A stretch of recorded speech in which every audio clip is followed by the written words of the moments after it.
فضل الله بسم الله الرحمن الرحيم الحمد لله رب العالمين والصلاة والسلام على سيدنا وطبيب قلوبنا حبيب إله العالمين أبي القاسم محمد اللهم صل على محمد وعلى آله الطيبين الطاهرين وأصحابه المنتجبين وعلى جميع أنبياء الله المرسلين. يقول الله سبحانه وتعالى: وامتازوا اليوم أيها المجرمون ألم أعهد إليكم يا بني آدم ألا تعبدوا الشيطان إنه لكم عدو مبين وأن اعبدوني هذا صراط مستقيم ولقد أضل منكم جبلا كثيرا أفلم تكونوا تعقلون هذه جهنم التي كنتم توعدون اصلوها اليوم بما كنتم takfurun. Katika darasa iliyopita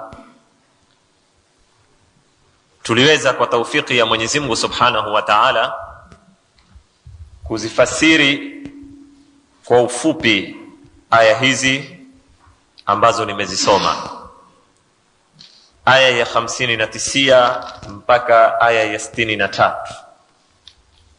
ambao mazungumzo ni ya watu wa motoni baada ya kuwa nyuma Mwenyezi Mungu Subhanahu wa Ta'ala ametuelezea habari za pepo na watu wa peponi na starehe za peponi.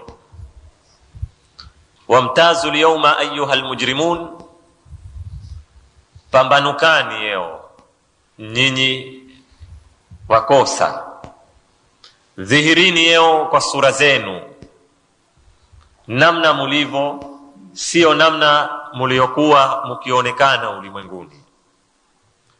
Alam ahad ilaykum ya bani adama, Mwenyezi Mungu awaambia sikuwapa ahadi, sikuwapa wasia nyinyi vijana za Nabii Allah Adam, alla ta'budu shaitana innahu lakum aduwwun mubin, kwamba msimwabudu shetani, msimtii. Ibada hapa ni kwa maana ya taa.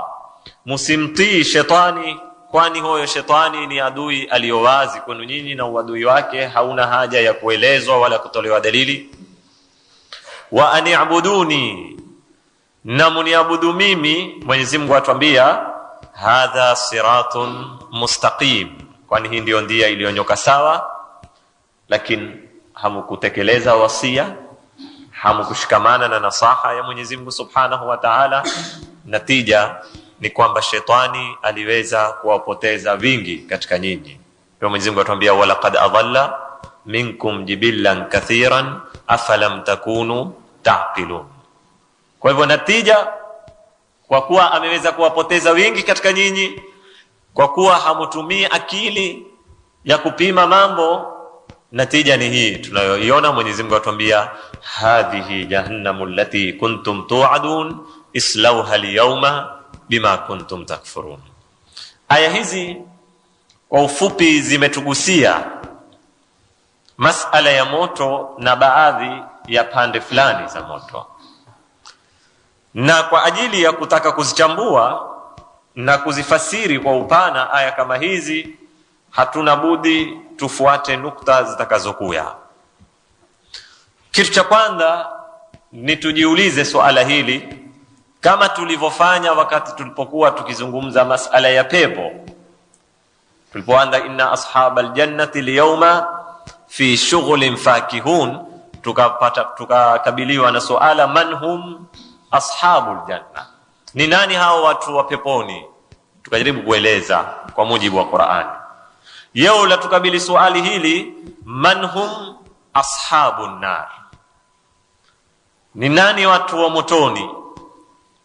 Wama hiya mujibati dukhuli nar, na ni zipi sababu za kuingia motoni? Hii ni nukta ya kwanza tutaka tusimame nayo. Wakati tunaporudi kwenye Qur'ani kutafuta jawabu ya suala hii ya kuhusu watu wa motoni, twapata kwamba aya za Qur'ani zimetaya unwan na sifa au matendo fulani ambayo kwamba yasababisha kwa mtu kuingia motoni. Sifa ya kwanza ama unwani ya kwanza iliyo wazi ni ukafiri, kama aya nyingi zinavyoeleza. Unwani ya pili ni unafiki, mnafiki, kafiri. Hawa ndio watu ambao kwamba aya za Qur'ani zimewakamia na kuwatukulia ahadi nyingi sana, kiasi ambacho kwamba huwezi kupitia mahali katika msahafu na katika Qur'ani usipate mambo kama haya, kwamba hawa ni watu wa motoni. Mwenyezi Mungu Subhanahu wa Ta'ala atuambia katika suratun Nisa kwamba inna Allaha jami'ul munafiqina wal kafirina fi jahannama jami'an.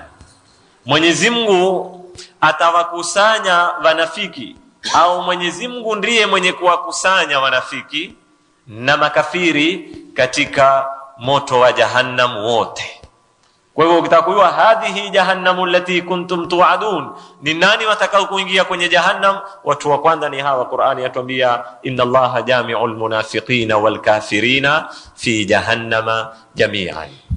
Katika suratu at-Tauba Mwenyezi Mungu atuambia wa inna jahannama la muhitatun bil kafirin, hakika moto wa jahannam ni wenye kuwazunguka makafiri. Katika suratu Nisa tena Mwenyezi Mungu atuambia katika aya ya 45 innal munafiqina fi darkil asfal minan nar, wale wanafiki wako katika tabaka ya tini katika moto.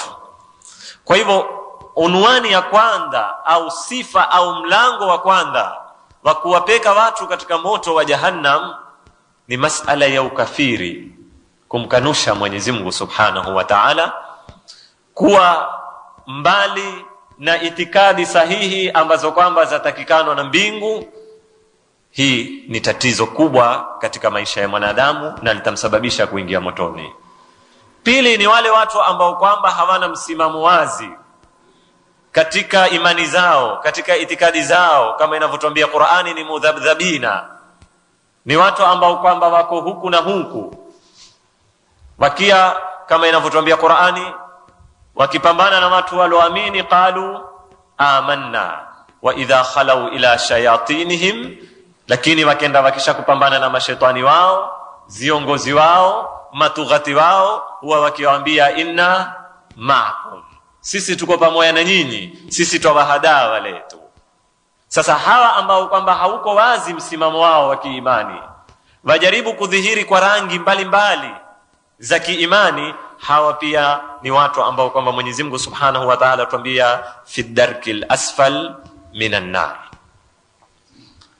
Sababu ya pili au watu wa pili ambao ni katika watu wa motoni ni wale watu ambao kwamba yasudduna an sabilillah, au kitendo kinachosababisha mtu kuingia katika jahannam kimezozungumzwa na Qur'ani ni asaddu an sabilillah.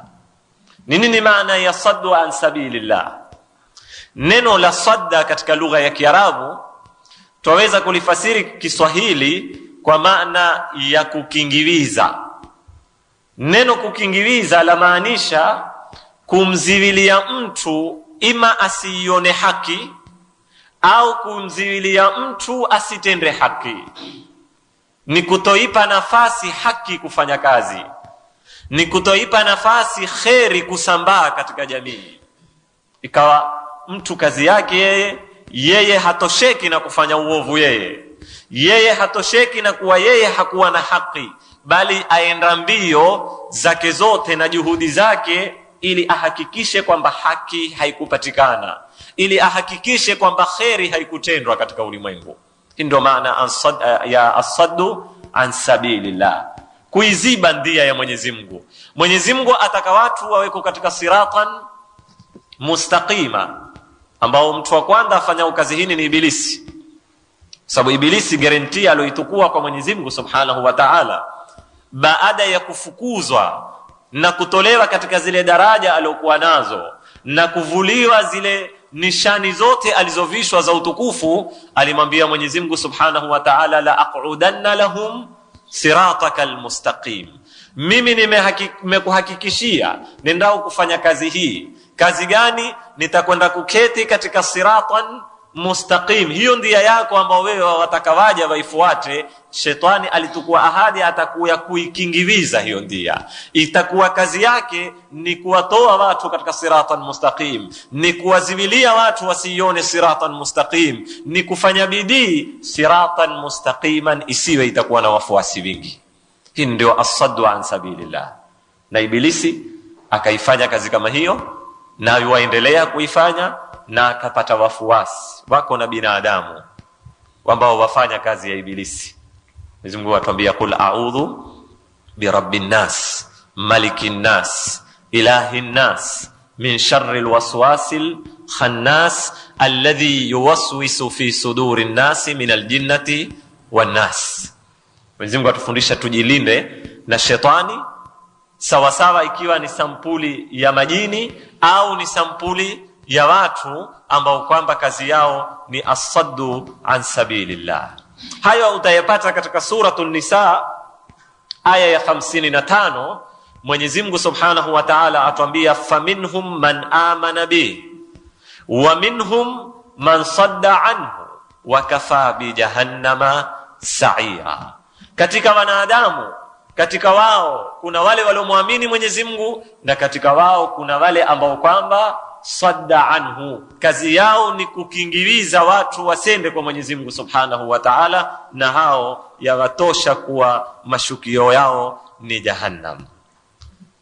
Tatu, katika sababu za kuingiza motoni, na wale watu watakao kuingia motoni kama inavyotuelezea suratul Kahf aya 106, ni al-istihza'u bi ayatillah, kudharau, kuzifanyia istihzai, kuzifanyia dashere aya za Mwenyezi Mungu Subhanahu wa Ta'ala. Mwenyezi Mungu atuambia dhalika jazaohum jahannam bima kafaru wattakhadhu ayati wa rusuli huzwa. Hao malipo yao ni jahannam. Kwa nini? Kwa sababu ya kukufuru na kuzifanya au kuzitukua aya zangu na mitumi wangu kuwa ni zitu za kufanyiwa istihzai. Na hizi ni zitu ambazo kwamba mtu atahadhari nazo sana. Masala ya istihza ya hukumu za Mwenyezi Mungu Subhanahu wa Ta'ala, hususan wakati tunapofikia kwenye kipimo cha akili zetu kutoweza kufahamu malengo na hikma ya hukumu za Mwenyezi Mungu Subhanahu wa Ta'ala. Kwa kuwa kwa zipimo zetu za akili hazikuweza kupika, hazikuweza kuelewa, huenda mara nyingi tukawa twazitezea hukumu za Mwenyezi Mungu Subhanahu wa Ta'ala. Huenda mara nyingi tukawa tutoka na zilma. Na ndio utakuta katika hadithi zilotoka kwa ahli albayt salawatullahi wasalamuhu alayhim, watuambia mukipata hadithi kutoka kwetu na mukaiona hadithi kama ile hayumani na zipimo zenu za akili, msiwe wapesi kukanusha. Afadhali mtu anyamae, kwa sababu huenda mkalipinga jambo likawa limenenwa kweli, na huenda mkaliunga jambo na likawa halikunenwa kwa sababu ya kutumia zipimo. Huenda ukamkanusha mtumi na mtumi amenena kweli, huenda ukamsadikisha mtumi na mtumi hakunena. Hili ni mzito, tutaka tuwe na hadhari sana katika masala ya kukagua hukumu, ya kukagua aya za Mwenyezi Mungu, ya kukagua hadithi zinazotoka kwa viongozi ambao wameitwa na Mwenyezi Mungu Subhanahu wa Ta'ala.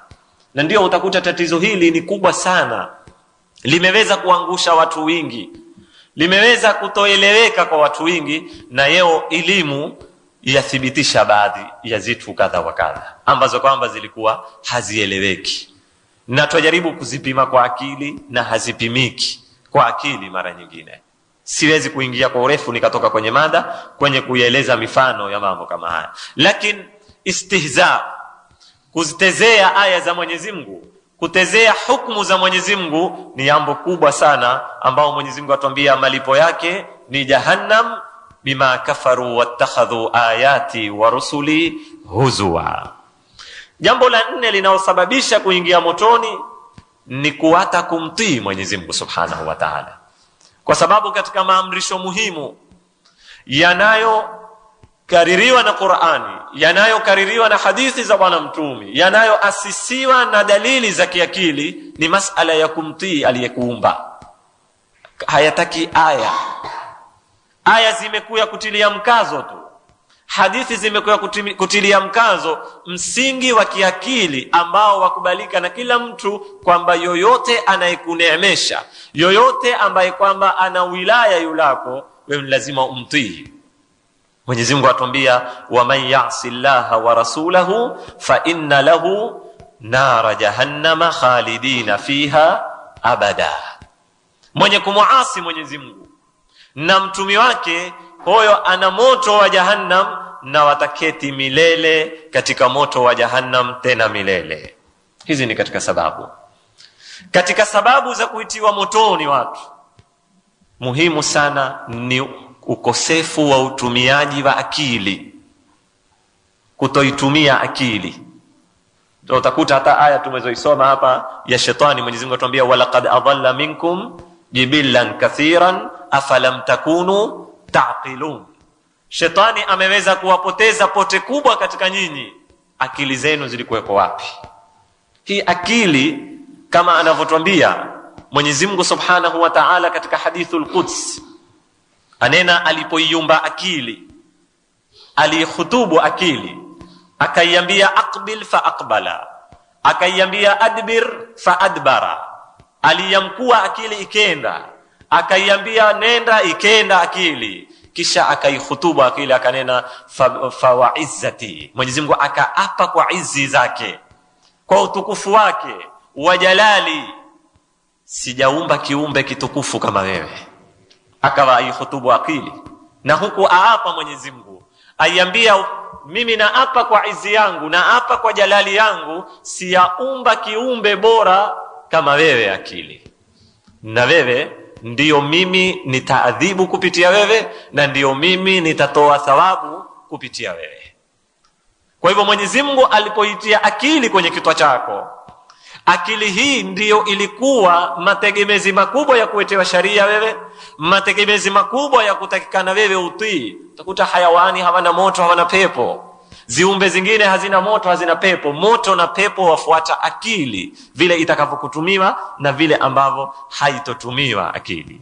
Aya niliyowasomea juma lililopita, Mwenyezi Mungu atuambia, walaqad dhara'na li jahannama kathiran min aljinni wal ins lahum qulubun la yafqahuna biha wa lahum a'yunun la yubsiruna biha wa lahum adhanun la yasma'una biha.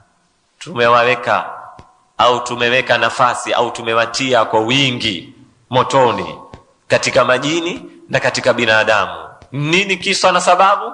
Mwenyezi Mungu anena, wana nyoyo hawazitumii, yani akili hazifanyi kazi kwenye mabongo yao. Wana mato kwenye nyuso zao, lakini hayaoni, si kwamba ni tongo, hawayatumii kuonea namna itakavyoyatumiwe. Wana masikio katika zitwa zao, hayasikii, hayatumiwi namna yatakikanao yatumiwe. Ukosefu wa kutumia zombo kama hizi ikawa ni sababu ya kuingiwa katika moto wa jahannam. Na ndio utakuta katika suratul Mulk Tabaraka, wale waovu watakavyokusikia katika milango ya moto, wakasikia ile miroromo ya moto na sauti za moto, watavuta kauli wanene, waqalu law kunna nasma'u au naqilu ma kunna fi ashabi sa'ir.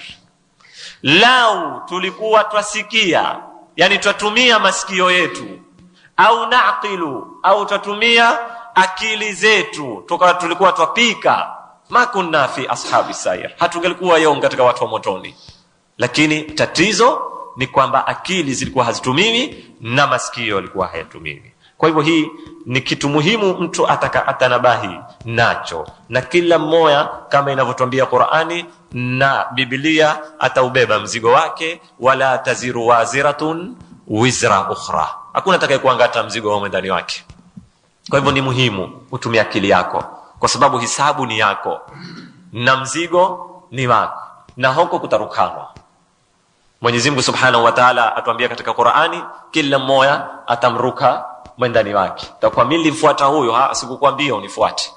Kila mmoja atakuwa na hisabu yake. Ndio Mwenyezi Mungu atuambia tabarra alladhina tubi'u min alladhina tabau wa ra'u al'adhab. Tabarra ni kurukana. Wale tabarra alladhina tubi'u, watakapokuwa ruka wale walofuatwa, kuwaruka nani? Min alladhina tabau, kuwaruka wale walowafuata. Wale tena sisi tumewafuata hawa, tambia la, hatukwambia tuwafuata. Akili yako iko wapi kwenye kichwa chako? Wako watu mloambiwa muwafuate, wenye guarantee kutoka kwa Mwenyezi Mungu Subhanahu wa Ta'ala. Si kila mtu kuishikia mkono ukamfuata nyuma. Kwa hivyo sineni kusifuatana kwenye dunia. Nidhamu ya kufuatana ni nidhamu ya maisha, lakini yataka ujue nani utamfuata. Katika kila maisha, katika kila nyanja za ulimwengu, huwezi kutoa masala ya taklid, ya kufuatana. Ukia katika ulimwengu wa utabibu na maradhi, lazima tufuatane. Utakuwa unahuma, utakwenda kwa tabibu, atakwambia hili ni kadhaa, wamwamini maneno yake. Atakupa dawa, wamwamini maneno yake kwamba zile dawa hazikudhuru. Lakini ni kwa sababu gani? Kwa sababu umeamini kwamba huyu ni msomi, aelewa analolifanya, ni kazi yake, umetumia akili yako pia katika kumfuata. Si kila apija ukifurushi barabarani huzanya dawa utakwenda kutukua ule. Si kila akupao dawa kula utakula. Hapo ndipo utakapokuwa kutumia akili. Kufuata haimaanishi kutotumia akili, ni ufuate, lakini katika kufuata kwako utumie akili yako na umwangalie ni nani unayemfuata, na je, una dalili na hoja za kufuata. Ndio Mwenyezi Mungu atutahadharisha, atuambia ittabarra alladhina tubi'u min alladhina tabau wa ra'u al'adhab. Sasa watakuwa mayuto, ndio watakuwa nena lau anna lana karra, Mola, lau taturudisha tena duniani, fanatabarra minhum kama tabarra'u minna, na sisi tupate kuwaruka kama wamezoturuka leo. Yani wataomba kurudi ili huku ulimwenguni wasiwafuate tena, lakini hakuna nafasi ya kurudiwa tena. Katika sababu za kuingia katika moto wa Jahannam, Mwenyezi Mungu atuhifadhi nao, ni kumfuata shetani, ambao tumeisoma hapa sasa ya alam ahad ilaykum ya bani adama alla ta'budu ash-shaytan. Simtii shetani, msimfuate shetani. Kwa sababu gani? Kwa sababu Mwenyezi Mungu Subhanahu wa Ta'ala alizungumza wazi wakati shetani alipomwambia Mwenyezi Mungu nitawapoteza watu, alimwambia mimi la amla anna jahannama minkum ajma'in, nitaujaza moto wa Jahannam wewe shetani na kila atakaye kukufuata wewe na kukutii wewe katika nyayo zako.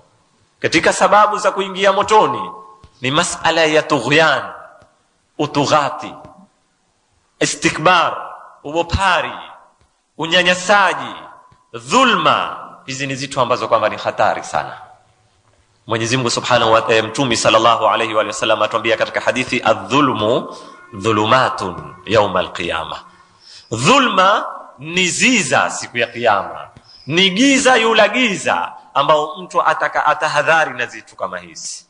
Leo ulimwengu ukiuangalia, kama inavyotuambia hadithi za bishara za kiyama, hadithi za kukurubia kiyama, hata zile hadithi zinaomzungumza al-Imam al-Mahdi ajjalallahu ta'ala farajahu sharif, zatuambia kwamba atakuya kuyaza ulimwengu uadilifu kama muliat dhulman wa jawra. Ya ulimwengu umejaa dhulma.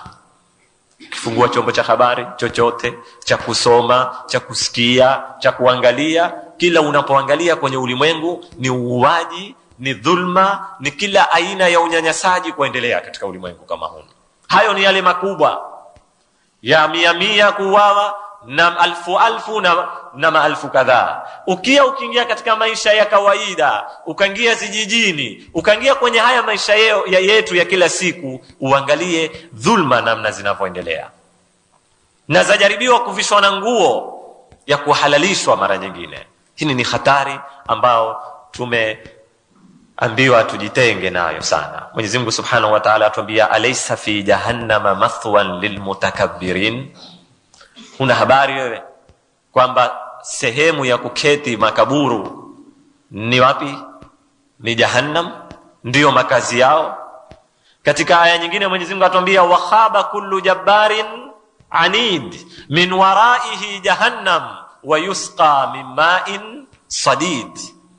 Amepita patupu kila ule jabari anaoonyesha kifua mbee katika kunyanyasa watu, kwa kuwa yeye pengine ana nguvu fulani katika dunia, ana power fulani katika dunia, ana senti, ana sulta, utawala. Mwenyezi Mungu atuambia hizo zote ataziwata huko. Akia hapa atapita patupu, wa khaba kullu jabbarin anid. Atapita patupu kila ule jabari ambaye yeye ni mkakamavu, hataki kusikia, mkaidi, hataki kusikia la yoyote. Min waraihi jahannam wa yusqa min ma'in sadid. Hoyo mahala pake ni jahannam na zinywaji zake ni hiyo sadid ambayo tutakuja kuieleza mbele. Mwenyezi Mungu katika aya nyingine atuambia inna a'tadna lidh-dhalimina naran ahata bihim suradiquha wa in yastaghithu bima'in wa in yastaghithu yughathu bima'in kalmuhli yashwi alwujuh. Mwenyezi Mungu asema tumeuandalia moto wa jahannam kwa wale madhalim, moto ambao kwamba utawazunguka wao, utawaviringa kila upande, na lile joto likiwapanda watakuwa wakipiga mayowe ya kutaka msaada kupoa mai. Wakati watakapokupiga mayowe ya ghauth kutaka msaada wa mai, wataokolewa kwa kupoa mai. Lakini ni mai gani? Yughathu bima'in kalmuhl, ni kama mai yamezoyayushwa, tukua aluminium uyayushe kwa moto iwe imekuwa kama mai, au chuma ukiyayushe kwa moto kisha uikadimishe kwenye glasi umpe mtu anwe, nayo yatokota imekuwa kama ui. Ndio mai watakao kupoa. Yashwi alwujuha, yatakuwa yakiwaturuzisha ngozi za nyuso, wakilikurubisha lile kopo kulinwa, ngozi za usoni za yayuka, za shuka zote. Basi usiulize na yakiingia ndani ya matumbo kufanya hali gani. Yashwi alwujuha bi'sa ash-sharabu wa sa'at murtafaqa, kinywaji kiovu sana. Katika sababu za kuingia motoni arrukunu ila dhalimin. Mwenyezi Mungu akataa dhulma, kudhalimu. Mtu kutenda dhulma ni hii tuliozungumza nyuma. Pia kuiambatisha na madhalimu, kujaribu kuwavisha pazia madhalimu wasipate kuonekana. Kwa sababu katika ulimwengu wetu watu wako sampuli mbili katika dhulma. Kuna watu wanaofanya dhulma moja kwa moja, wao ni madhalimu. Hawa ndio wale Mwenyezi Mungu atuambia inna a'tadna lidh-dhalimina naran. Kuna watu si madhalimu, wao hawamdhulumu mtu, hawamnyanganyi mtu, hawamnyanyasi mtu, lakini kazi yao ni kusaidia ule udhalimu kufanya kazi. Ima kwa kumwandalia ule dhalimu kazi zake za udhalimu ziendelee, au kwa kumstiri ule dhalimu udhalimu wake usidhihiri. Ndio hii aya inayotuambia Mwenyezi Mungu hataki zitu kama hizi. Atuambia wala tarkanu ila alladhina zalamu, musiwategemee. Arrukunu ni kutegemea kitu, ni kujikurubisha na kitu. Wala tarkanu ila alladhina zalamu fatamassakumun nar, utawadara nyinyi moto wao, kwa sababu wale ni watu watukuzie moto. Yeo ikiwa mtu huroroma moto, ameshika moto, mwili wake wote huwaka moto, akikuwekelea utamkimbia, hutokubali kuambatana na yeye. Hata ukataka kumsaidia utamsaidia kwa mbali kwa kumrushia madoo ya mai, lakini hutokubali akukurubie, kwa sababu akikurubia moto wake utakudara na wewe. Hivi ndivyo ataka Mwenyezi Mungu tuishi na madhalimu. Atuambia wala tarkanu ila alladhina zalamu, musijitegemeze, musiwape fikra wakayaona yale wayafanyayo sawa sawa, kwa kutowafahamisha kwamba nyinyi mwafanya makosa, kwa kutowapiga zita, mkawa mutawaketi nao na mutawaonesha watu watukufu na hawana neno na kawaida, ile yawapa ushujaa wao kuendelea na yale wanayoyafanya.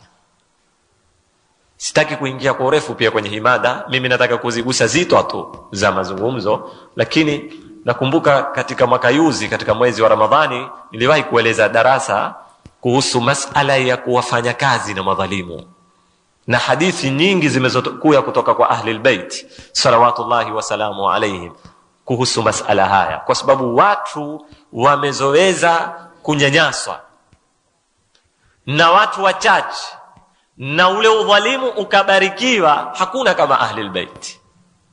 Imam Hussein alayhi salam aliuawa katika uwanda wa Karbala.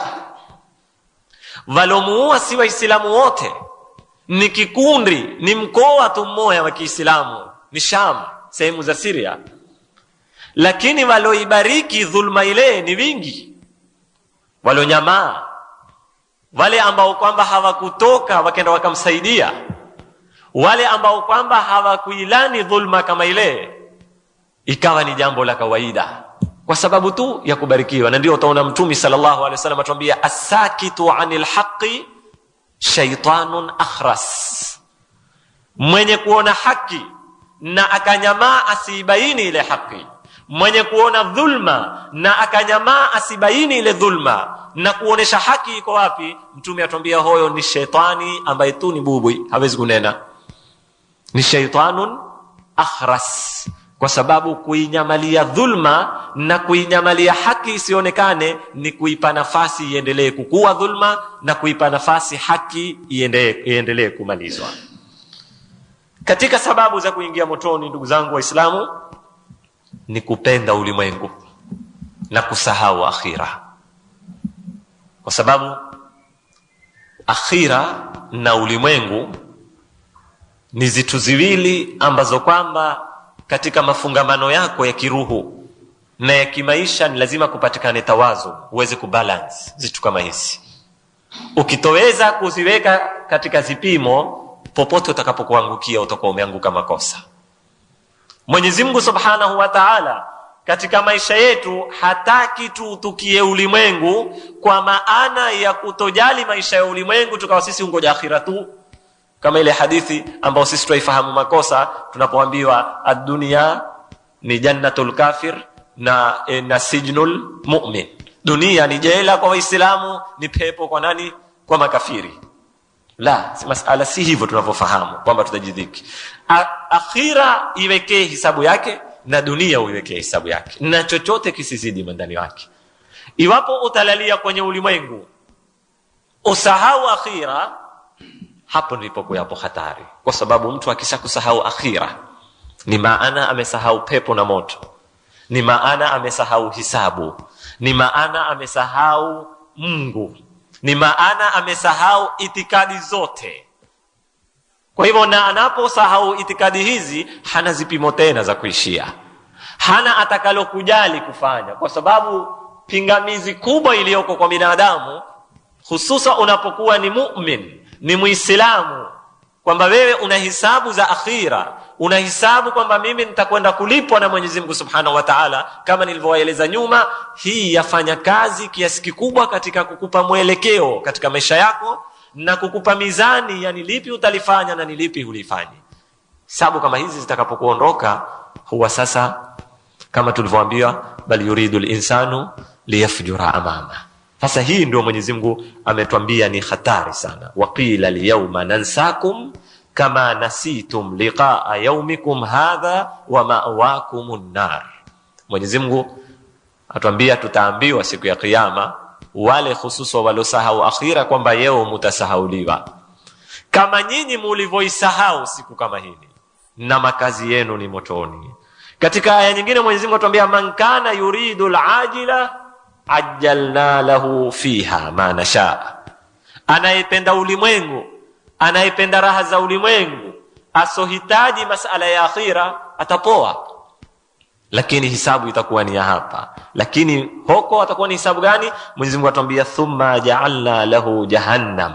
Huko tutamwekea jahannam, ya yaslaha au yusliha madhmuman madhura, yusliha madhmuman madhura. Huko ataingia motoni. Hizi ndugu zangu Waislamu ni baadhi ambazo nikitaka kuzihesabu ni nyingi, sababu au wale watu ambao kwamba watakao kuingia motoni. Tukizipita mbio zilizobaki wakati watufungiza kukimbia zitani, jihad, Mwenyezi Mungu ameieleza kwenye Qur'ani ni sababu moja ya kuingia motoni. Kwa sababu jihadi, nazungumza jihadi, sizungumzi zita zozote. Wakati Uislamu ukiwa umeteremka uwandani na nguvu zake zote, unapokimbia katika uwanda, huwa wewe waumaliza Uislamu, huwa wewe watoa nafasi ya wengine wakimbie. Kwa sababu mwanadamu ni mtu ambaye kwamba kukua moyo ni rahisi na kuvundika moyo ni rahisi. Ni rahisi sana. Na mwanadamu aweza kuwa kwenye zita hupata dharubu, lakini kiwa kila mmoja uko katika msimamo thabiti wakasimama wote, lakini aandapo mmoja kukimbia kwenda kukatoka tena, wengine wakamfuata nyuma, na hii ni hatari ya hatarisha mustakbali wa Kiislamu. Ndio Mwenyezi Mungu amefanya ni madhambi makubwa sana. Ni madhambi ambayo kwamba yasababisha kuingia motoni. Mwenyezi Mungu atuambia, ya ayyuhalladhina amanu idha laqitumul ladhina kafaru zahfan fala tuwalluhumul adbar wa man yuwallihim yawma idhin dubura illa mutaharrifan liqitalin au mutahayyizan ila fi'a faqad ba'a bighadabin min Allah wa ma'wahum jahannam wa bi'sal masir. Mwenyezi Mungu atuambia, enyi mlioamini, mkipambana na makafiri zahfan, kwa maana ya kushambuliana. Zahafa ni kama ule chua anaporuka, ni kupiga mtutu kwa grupu moja. Wakati kunapoamua kikosi chenda kushambulia, sasa mumeingia kuataki makafiri, basi musizunguke kukimbia. Na yule ambaye kwamba atazunguka kukimbia, Mwenyezi Mungu atuambia, ma'wahu jahannam, huyo makazi yake ni moto. Isipokuwa watu wawili peke yake, hakuna ruhusa ya kuzunguka, isipokuwa ikiwa ni mutaharrifan liqital, ikiwa makimbio yenu ni katika mbinu za kizita. Mumepiga, mumejaribu kurudi nyuma, mwapanga ni mbinu za kizita katika kupigana, si masala ya kukimbia kila mmoja ataka kwenda zake. Hiyo ni imetolewa. Illa mutaharrifan liqital au mutahayyizan ila fi'a, ama kumepigana umeiona wewe uko pweke, sehemu ulioko wewe wao mingi, ukawa wataka kukimbia kwenda kuingia kwenye grupu yako ili mupigane kwa pamoja, hiyo pia umepewa nafasi ya kukimbia kwa kadiri hiyo. Yani wakimbia kwenda kujiunga na jamaa zako, wakimbia kwa ajili ya kuwavuta wae katika maeneo fulani ili mupate kuwafanya nini, kuwapiga, yani katika mbinu za kizita. Hapo Mwenyezi Mungu hana matatizo na wewe, lakini bila sababu hizo ni kukimbia tu kwa ajili ya kuwatazita, Mwenyezi Mungu atuambia, faqad ba'a bighadabin min Allah, huyo amepata hasira za Mwenyezi Mungu, wa ma'wahum jahannam wa bi'sal masir. Katika sababu za kuingia motoni ni tarku salati, ibada muhimu, sala, ambao Mwenyezi Mungu Bwana Mtume sallallahu alaihi wasallam atuambia alama ya tofauti ya kafiri na Muislamu ni nini? Ni sala. Na ndio ule mjadala utakaokuya, watu wa peponi wawauliza watu wa motoni, kama inavyotueleza Qur'ani, masalakakum fi saqar, ni kipi kilowapeka nyinyi kuingia motoni? Qalu lam naku minal musallin wa lam naku nut'imul miskin wa kunna nakhudhu ma'al khaidin wa kunna nukadhibu biyawmiddin. Waltaya sababu nne. Ni sababu gani iliyowatia motoni? Wakanena lam naku minal musallin, hatukuwa ni katika wenye kuswali. Na ya pili, si hawatoaji, ikiwa ni zaka, ikiwa ni khumsi, ikiwa ni sadaqati. Wa lam naku nut'imul miskin, hatukulisha maskini, hatukutoa ile wa fi amwalihim haqqun lisaili wal mahrum, hakuna haki za Mwenyezi Mungu katika mali. Wa kunna nakhudhu ma'al khaidin, kukia upuzi, hupuzukwa, yankwe mizozo, yankwe ni digongalo, na sisi tumo ndani. Simba tulikuwa kama alivyotuambia Imam Ali, ni kama yale mazimba ya kwenye ya upepo uvumapo hufuata. Wa kunna nakhudhu ma'al khaidin wa kunna nukadhibu biyawmiddin, na tulikuwa tukikanusha siku ya kiyama. Sababu nne, kula mali ya yatima. Ndugu zangu Waislamu, mali ya yatima ambayo yatakikana kulindwa, kuhifadhiwa, ikawa yataliwa kwa dhulma, Mwenyezi Mungu atuambia hizo ni katika sababu za kuingia motoni. Innal ladhina ya'kuluna amwalal yatama inma ya'kuluna fi butunihim nara wa sayaslawna sa'ira Wale wanaokula mali ya mayatima, hao hula katika matumbo yao moto, ni moto wautia ndani ya matumbo, na Mwenyezi Mungu atuambia wataingia motoni kwa ajili ya kutungwa masala kama haya. Riba, kula riba ni katika sababu za kuingia motoni. Mwenyezi Mungu Subhanahu wa Ta'ala atuambia ya ayyuhalladhina amanu la ta'kulu riba adhafa, musileni riba ikawa ni zaidi. Yao ukizifuata hizo nidhamu zilizoko katika maisha yetu ambao hazikimbiliki nyingine, utakuya kuona si mwandia ule mwenye kunena ni mwizi amezopoa nini leseni. Maana kuna mwizi hakupoa leseni na serikali, kuna na wizi wamepoa leseni ya kujepa, na kule kujepa kwao kuanguliwa kwa maina mengine. Lakini yao waweza kukuta mtu atukua riba zaidi ya senti, mtu ametukua mkopo 100,000 au mtu ametukua mkopo 1,000,000, ukimfuatilia kwenye kulipa, na hususa akiwa atalipa katiti na kila wakati ukiwa mrefu, utakuya kumpata badala ya 1,000,000 amelipa 3,000,000.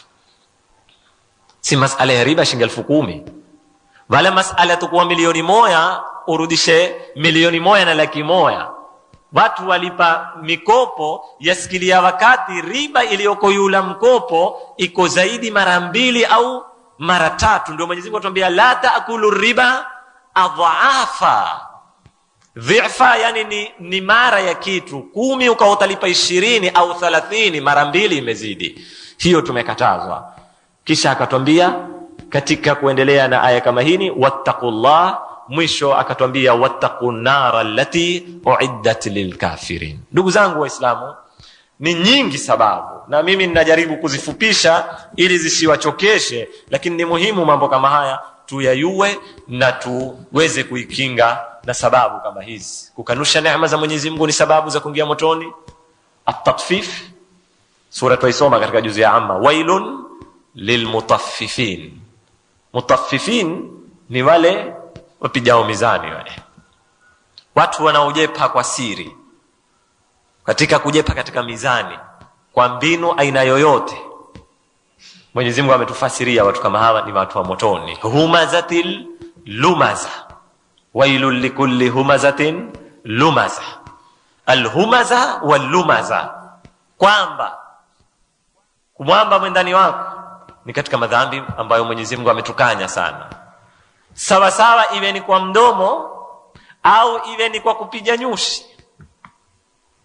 Kwa ile mketizie, amepita mtu ana ila fulani ya kimaumbile, amepita mtu ana upungufu fulani, hakuyataka mambo kama yale, ana aibu fulani, kukawa kutapijianwa nyushi.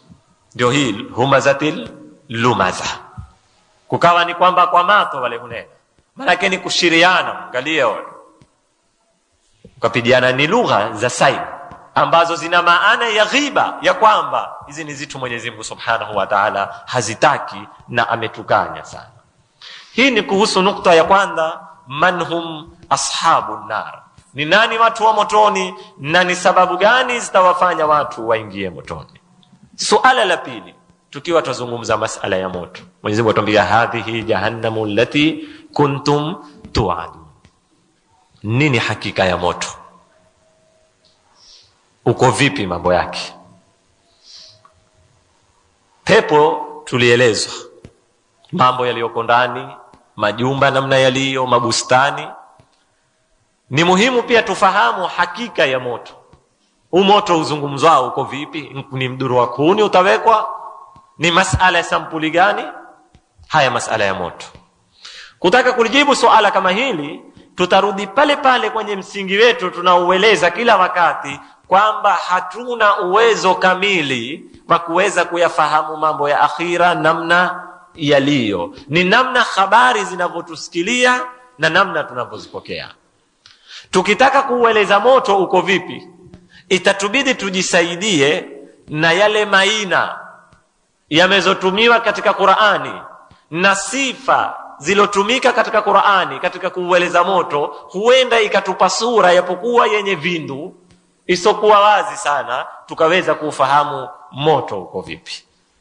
Tukirudi kwenye Qur'ani, tunaona Qur'ani ya uamku wa moto siku ya kiyama kwa ina la jahannam, wa uamku wa moto kwa ina la thaqar, wa uamku wa moto kwa ina la nar, sa'ir, jahim, hutama alhawiya ladhahamisha sampuli ya zituko zilioko kwenye ule moto. Ukiweza kuyakusanya haya maina na kila ina ukalielewa maana yake, yaweza ikakupa sura ya kijumla ya moto wa jahannam uko sampuli gani. Tukianza na neno jahannam ambao limetumika katika hizi aya zetu tunasoma, hadhihi jahannamu allati kuntum tu'adun. Jahannam vanena mufassirin ni moto, lakini si moto peke yake, unaongezeka na sifa hii, kwa sababu neno la jahannam katika lugha ya Kiarabu la maanisha kitu kimezokwenda tini, au kwa lahaja yetu, kwa lugha yetu ya Kiamu, ni kitu chenye ukweto tini sana, kama kisima kimezokwenda mbali, hicho huanguliwa nini? Jahannam. Kwa hivyo sifa hii ya kwanza yatufahamisha kwamba ni moto, lakini wenye tabia ulioko kwenye shimo, na shimo ambalo kwamba limekwenda wapi? Tini sana, liko deep sana ya ardhi. Hii ni maana. Pili, saqar. Ni nini maana ya saqar? Saqar manena imetokana na neno saqar, kama wale walipowaambia ma salakakum fi saqar, imetokana na neno saqri, na neno saqri la maanisha kukibadili kitu au kukiyayusha na kukipoteza kwa ajili ya uharara. Kwa hivyo utakuta jahannam ilikuwa yaangalia moto, ukiangalia maumbile yake na nafasi iliyoko ya kwenda wapi? Tini, huko kwenye mashimo. Saqar ya ueleza kazi na utenda moto kama ule, yakibadilisha kitu, yakiyayusha. Kama wewe ukikitukua kitu cha chuma ukakitia kwenye moto, kitafanyika nini? Kitayayuka. Hizi ni katika sifa za moto. Kwa hivyo Mwenyezi Mungu ameuamkua moto kwa ina la saqar, kwa kuwa utakuwa na sifa ya kukiyayusha kile kitakachokutiwa ndani. Ndio utaona Mwenyezi Mungu atuambia sauslihi saqar wama adraka ma saqar, nitamtia yeye kwenye hiyo saqar. Na je, unayo habari ni nini hiyo saqar? Ni kipi kilichokuyuzisha wewe? Mwenyezi Mungu atuambia la tubqi wala tadhar, hakibakishi chochote, kinachotiwa ndani yake huyayushwa, kikamizwa. Lawahatun lilbashar. Hii ni maana ya saqar. Katika maina ya moto Mwenyezi Mungu ameamkua sa'ir, fariqun fil janna wa fariqun fis sa'ir. Neno sa'ir limetokana na neno sa'ar katika lugha ya Kiarabu, na neno sa'ar ni neno ambalo lasifiwa moto wenye mroromo. Sababu waweza kuwa moto huwaka, lakini haufanyi nini? Hauroromi, hautoi zile ndrimi, zile lahab, hautoi. Lakini kuna moto ukawa waroroma na wainua zile ndrimi zake, hono ndio uamkuli wao sa'ir. Kwa hivyo uko ndani ya mashimo na una tabia ya kukiyayusha kitu na kukibadilisha, kisha na wainua na nini? Na mroromo kwenda juu, na ndimi za moto zile. Katika maina ya moto ni jahim. Ndio Mwenyezi Mungu akatuambia fa innal jahima hiya almawa. Neno jahim limetokana na jaham, na jaham yamaanisha kitu kuwa kikali, shadidi. Hata ule mtu mwenye hasira saa zote ukundie uso, watamani kunena naye, huambiwa uso wake ni wa jahim, sababu saa zote ni mkali yeye. Imetumika kwa maana hii. Kwa hivyo una mroromo na ni mkali sana moto kama huu. Katika maina ya moto ni alhutama, nazipita mbio mbio. Mwenyezi Mungu atuambia kalla la yunbadhanna fil hutama wama adraka mal hutama. Neno hutama limetokana na neno hatama. Neno hatama ni kukivunda kitu zipande pande na zidikudiku, lina maana ya taksir na tahshim. Na ndio kuna nafasi kwenye Al-Kaaba kwa watu wamezokwenda haji, kuna mahali huwa mkuliwa hatim katika Al-Kaaba, baina ya mlango na Hajarul Aswad, katika kipembe ambacho kuna Hajarul Aswad cha Al-Kaaba, kisha kuna na mlango, kuna na nafasi toto katikati yake. Pale baina albabi wal hajar huwa mkuliwa nini? Hatim, kwa sababu pale ndipo pavundwa hapo watu. Manake ndipo mahala penye msongamano manena na penye kukazana zitu huvundika na mtu waweza kuvundwa akiingia mahala kama pale, kwa sababu limetoka kwenye neno hili la nini, la hatama, kukivunda kitu.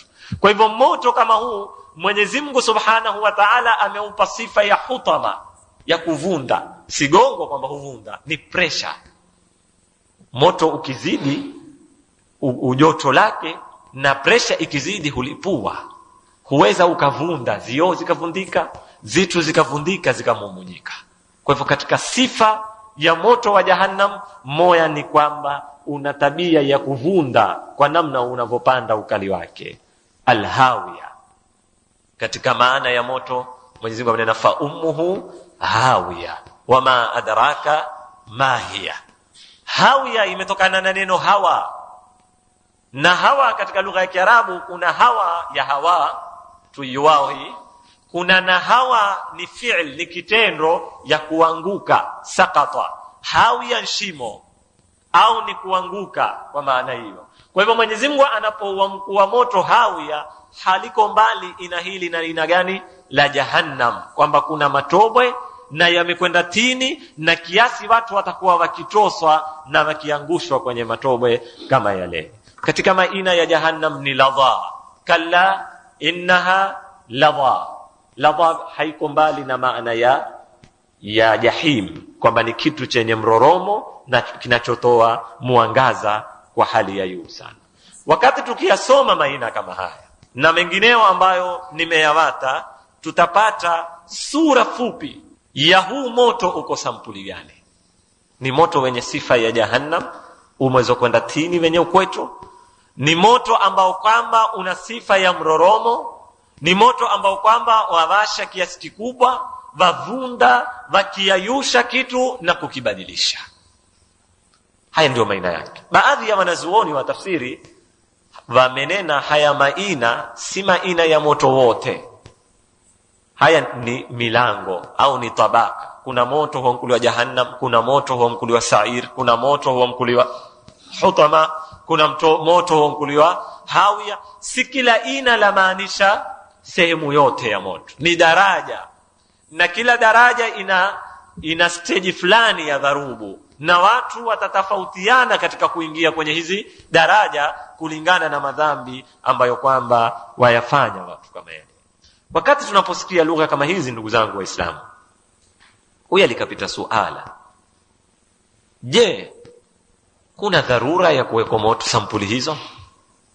Manake ukiusoma ndugu zangu mahali kama hapa huwezi kupaeleza, lakini ukashika mswahafu ukaweza kufahamu, hata ukapata tafsiri ya Kiswahili au ya Kiingereza tarjuma, ukayaziona zile aya zinavyozungumza huu moto na kwa ukali na kwa dharubu na kwa mateso, kuja ukajiuliza swala, hasira zote hizi za Mungu ndani ni nini kilichofanywa?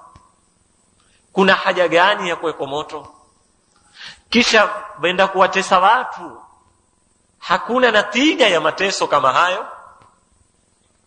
Kwa sababu sisi tunajua baada ya kufufuliwa na baada ya kuondoka katika ulimwengu kama huu tukaenda katika ulimwengu wa akhira, hakuna marudio tena, hakuna ibada tena, hakuna sala tena, hakuna zaka tena, hakuna masala ya kuzini. Sasa kuna nini kinachotakikana? Je, Mungu ana hasira, ataka kuzitoa tu zile hasira zake? Kwa maana mmemkasirisha na yeye amepata nafasi ya kuzitoa hasira, huzitoa. Na hili liko mbali na Mwenyezi Mungu Subhanahu wa Ta'ala. Hizi ni sifa ambazo haziambatani na Mwenyezi Mungu. Je, kuna mafundisho wataka kufundishwa wengine wao ili wasifanye kama tunaofanya sisi? Hakuna wengine. Je, sisi kuna nafasi ya kurudishwa huku ili ni adabu tuatiwa tusirudie tena? Hakuna nafasi hiyo. Sasa natija ya mateso haya ni nini? Ikiwa yote hayo hakuna mtu ataka kutiwa adabu ili na yeye asifanye, hakutaki kurudishwa, Mwenyezi Mungu si maana ana hasira ili kwa kuteseka wewe atoe zile hasira zake, ni nini kinachotakikana? Kuna falsafa gani? Kuna hikma gani? Nafikiri nyuma katika baadhi ya darasa tulishiria jawabu iko huko. Nitaikumbusha tu leo.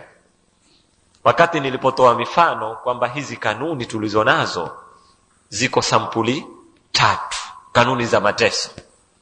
Kuna kanuni za kuteswa watu, za kutungwa, za kuwekwa kama hizi leo. Mtu akijepa atafungwa miezi 6. Mtu sijui akifanya kadhaa atapigwa ziboko kadhaa. Hizi ni kanuni za kutungwa na watu za malipo. Hizi sababu zake huwa ni hizo ulizozitaja.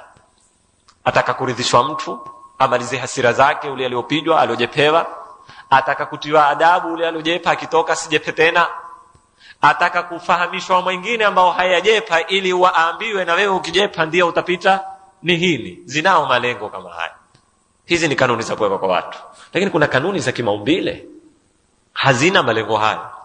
Na nikawapigia mfano, mtu akipanda sakafuni nyumba ya ghorofa 20-30 akaitosa, akianguka tini atavundika, atakufa au ataparalyze mwili mzima. Sasa huwezi ukatoka ukauliza kwamba huyu amfanya kosa dakika moja ameitosa kwa sababu yale aliyofanya ni makosa kuitosa pale. Huadhibiwa na hini, kwani yeye tarudi tena ende ili tumfahamishe kwamba ukirudi tena kwenda usipande tena sakafuni ukaitosa?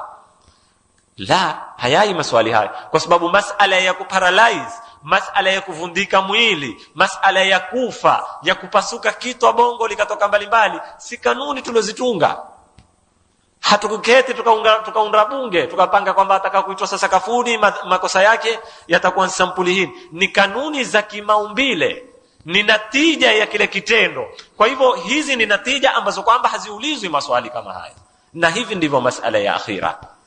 Akhira tulinena kwamba unayoyafanya ndio utakayo kuyapokea, ni natija za mambo yako, zitendo zako. Na hii nadharia nilieleza kwa urefu nyuma kwenye masala yanayojulikana kwa ina la tajassumul a'mal, kwamba ni zile zitendo unazozifanya ndio zitavaa nguo ziwe adhabu zikuadhibu wewe, kama nilivyoeleza kwa urefu nyuma.